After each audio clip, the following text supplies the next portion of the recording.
Hi అండి అందరికీ. రసప్తమి రోజున మనం పాలు పొంగలు పెట్టుకుంటున్నాం కదా.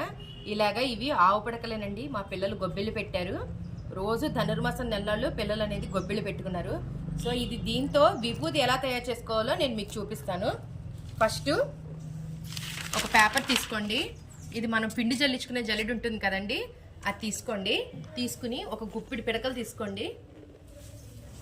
ఇదిగోండి ఇలాగా మొత్తం కాలినే ఉంటాయి కదా, అవి వేసి చూడండి. ఇలాగ చక్కగా మనం అనుకుంటూ కిందకి జల్లించుకోవాలి. ఈ విభూది రోజు పెట్టుకుంటే చాలా మంచిదండి. ఆవు పేడతో చేసిన పిడకలు కదా కాబట్టి మనకి శరీరంలో ఎటువంటి క్రిములు ఏవి రాకుండా చక్కగా కాపాడుతుందండి. మంచిది కూడానండి.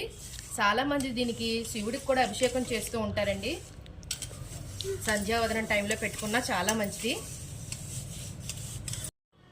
చూసారు కదండి విభూది ఎంత చక్కగా వచ్చిందో.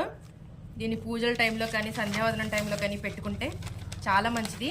అలాగే దీంతో పాటు ఇంకో మంచి ఉపయోగం ఉందండి. అదేంటంటే ఇది పళ్ళుకి చక్కగా ఇలా తీసుకుని చేతిలో ఇలా వేసుకుని కొద్దిగా వాటర్ వేసుకుని మనం పళ్ళు కనుక దంతాలు క్లీన్ చేసుకుంటే చాలా మంచిదండి. ఇది లోపల పాచి గార పట్టేసి ఉంటుంది కదండి, దానికి ఆవు పేడ అనేది మంచి ఔషధం. ఈ వీడియో నచ్చితే like, share, subscribe to my channel.